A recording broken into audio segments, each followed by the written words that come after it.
marketing team at People-Driven Credit Union, and I'm very pleased to have a special guest.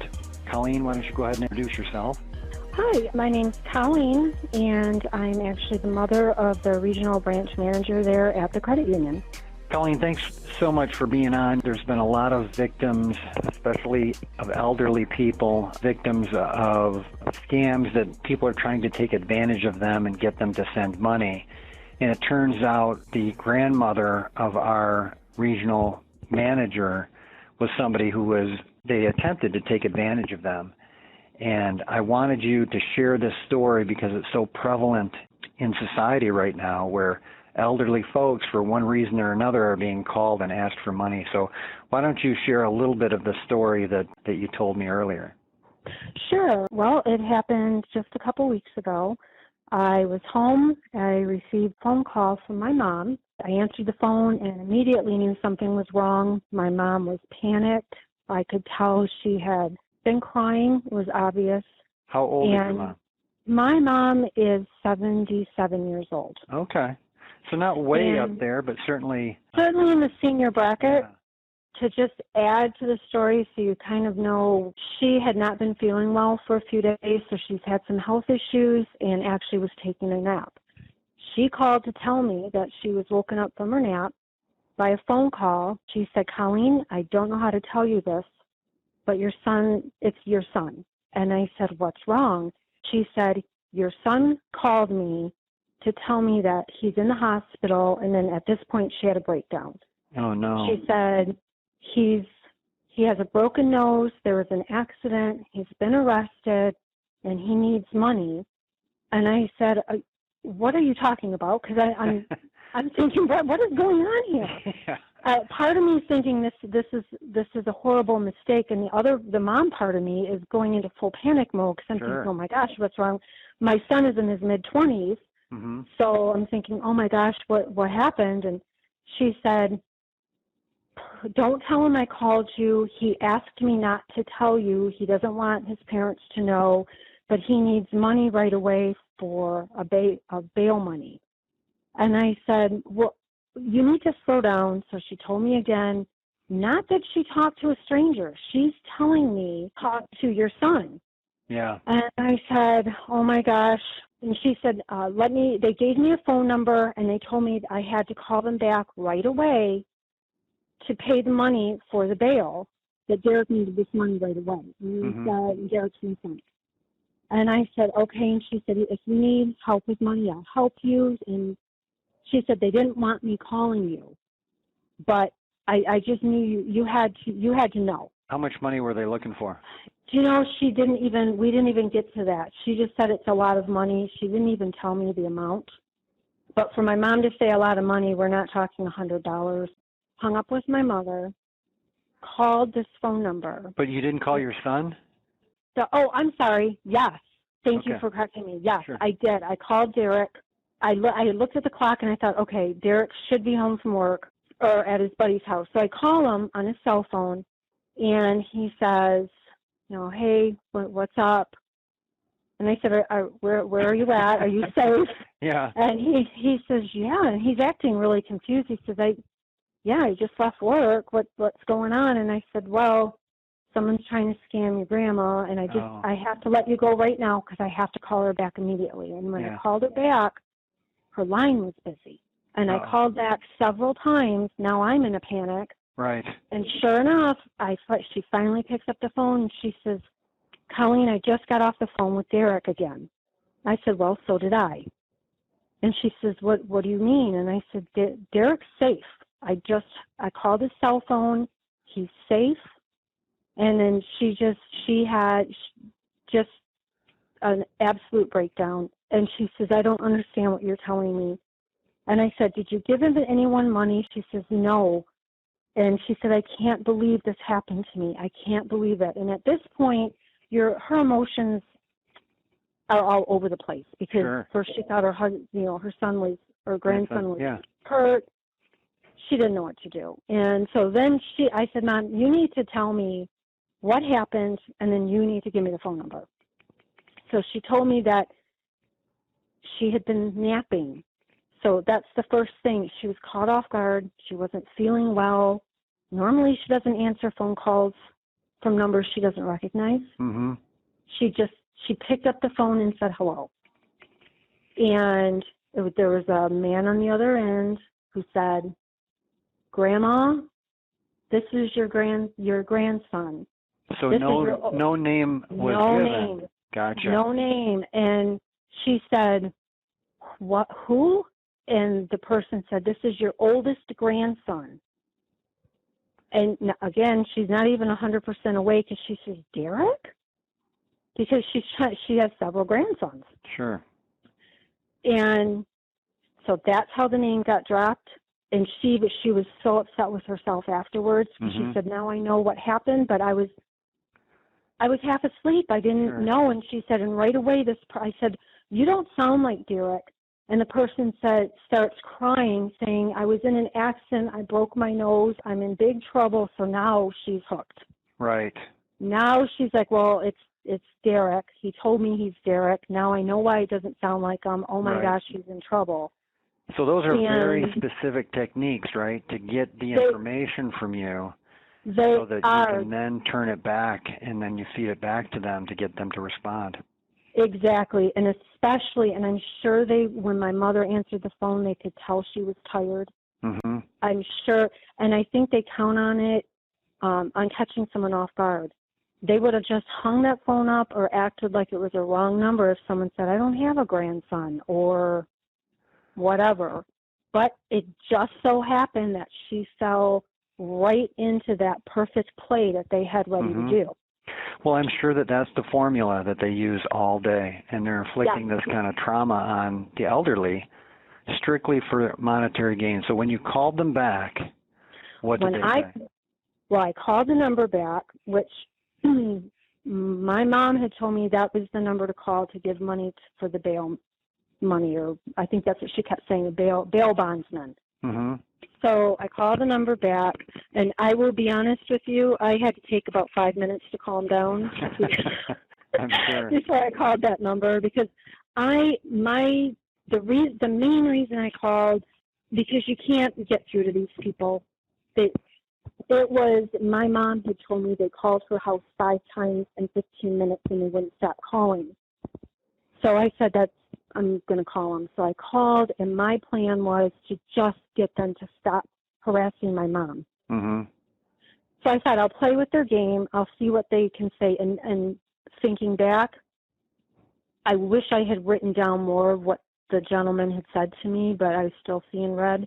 Yeah. But I called the number, and gentleman answered, and he gave me some name. That's what I didn't really hear. He was claiming to be an attorney.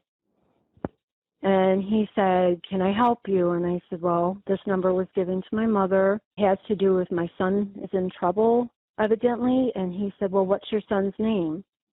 And I said, "Well, I believe you should have his name on record." He said, "Well, I need to know the name." And I said, "Well, can I give you my mother's phone number that you just called? And you could track him that way. You could trace." "Well, no, ma'am, I'd like to get his full name from you." Mm-hmm. And I said, "I can give you the phone number that you've called several times, and you can tell me who that's connected to." And he said, "Okay, fine." I gave him the number, which they already had, my mom's number. They've been calling it. Yeah, that's fine. And he says, "Oh, this is about Derek." And I said, "Yes." Mm-hmm. And he said, "In the last name?" And I said, "Well, you would have that on file, I believe." And he says, "Well," and but he was fishing to get information out of you. Even from me. Yeah. Even from me, he wanted more. And all I told him was, I believed that they had the wrong Derek because I had talked to my son. Mm-hmm. And he was fine. And the gentleman said, "Oh, you talked to Derek? He's there with you?" And I said, "Well, he wasn't," but I lied. And I did say, "Well, yeah, he's right here if you want to talk to him." Because I figured he's not going to want to talk to somebody.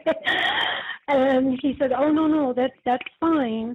And I said, "Well, whoever's at the other end, whoever I'm talking to, whoever's calling my parents, you need to stop calling your house and harassing them." I said, "Derek's fine. You have the wrong person. And he started to say something else, and at that point I was just done. And I said, I have reported this to the local police, the FBI, and the FTC, the FCC, everyone I could call. Right. I said, they have your number. I said, I just need you to stop harassing people. And then he turned it around with, ma'am, I am so sorry that someone put your mother through that. We will get a hold of them. We are going to track them down, and we are going to go at them with the full force of the law. And I'm thinking, buddy, he wouldn't even give it up at that point. Yeah. And I just ended up hanging up the phone because I could feel my blood pressure get. It wasn't going to resolve anything, but it did stop the calls to my parents' house. Well, that's good. They didn't get any more calls. And to be honest, the phone that I called them on was a phone I don't ever use or have turned on, so I didn't care if they got that phone number. I don't know that I would have called them from my cell phone or personal, because that would have just gave them another phone number. But I think the most important information to take from the whole experience is just don't answer the phone if you don't recognize the number. If you have an answering machine, if it's an emergency, they'll leave a message and you can call them right back. Right, but even if they were to leave a message, it might sound like there's a problem. You still need to verify with the individual. Try to. And that's the second thing I do believe is, like you said, call the person they're claiming is hurt or injured or arrested, and verify with them yourself. And again, my mom, I know she was embarrassed. She told me she felt like she let everyone down by falling for this, but she just wasn't herself. It was one of those, it was perfectly the wrong moment for them to call her. Her guard was down, and that's what they count on. Mm-hmm. Wonder what time of the day, do you know? Did they call? With her, it was 3:00 in the afternoon, which I'm surprised. I know I've actually heard, because I started reading up on this after this happened to her, to find out it's not an isolated incident, and it does happen. And quite often I've read that it does happen in the middle of the night, so that they do try to catch you when you're sleeping or off guard when something terrible could happen. They lucked out. My poor mom was sleeping at 3:00 in the afternoon because she wasn't feeling well. So you had never thought to have a conversation with her about something like this, right? Because probably just, even though you've probably heard these stories, you thought, well, it's probably going to happen to somebody else. But you almost really need to have a plan together and to address it with your mom in case somebody calls like this. This is what you do. Yes, exactly. And it's something you don't think about until it happens to you. Mm-hmm. But it's just best to make sure that everyone knows, yes, if you get this phone call, please verify. Please call back the family. My mom, luckily, even though she may have been half asleep and made a couple of mistakes when she first answered the phone, she still knew that she wanted to call me to let me know about my son. Instead of giving them the information right over the phone, they wanted her credit card information immediately. Yeah. So, and that's what I told her. I said, you weren't a failure because you called me. Yeah, she did right. You didn't give them the information. You may have given him his first name. That's not a big deal. I think what I'm afraid for is that there's a lot of people out there who would feel even more embarrassed than my mom did. And if they had given the information away, maybe would be too embarrassed to tell their family members it even happened to them. Yeah, that's true. And I'm sure that's happened, where you just afterwards you think, oh my gosh, this wasn't real. You hear from your daughter, your grandson afterwards, and you're like, well, I'm not going to tell them I made that mistake. So how many times has this happened and it's not been reported? Right. Many times, I'm sure. Yeah. Well, I hope that, if you're listening to this podcast, I hope that you share it out, and that if you do have an adult parent at home who's a senior, you just have a quick conversation, tell them about this podcast and tell them what happened in this situation and how it was done right, so that you have a game plan. Just like you do for a fire drill, you almost need to have a plan of action for this type of situation, unfortunately, because that's the day we live in. But with Facebook and everything, even though they fished for the name, they could easily go out and make those connections and then call. If they would have called your mom with a lot more information about Derek, sure, she might have pulled the trigger. Right. So thank you so much, Colleen, for sharing this. And like I said, if you're hearing this, please get a plan together and share out the podcast as much as we can. So thanks again. I appreciate it. And thank you for doing this, and I think a lot of people will benefit from that. I do too. Thanks, Colleen. Thank you. All right, bye-bye. Bye-bye. All right, Colleen? Yeah. Still there? Thank you very much for that. I appreciate it. I think it went very well. I don't think I'll need to do any editing, so I like that.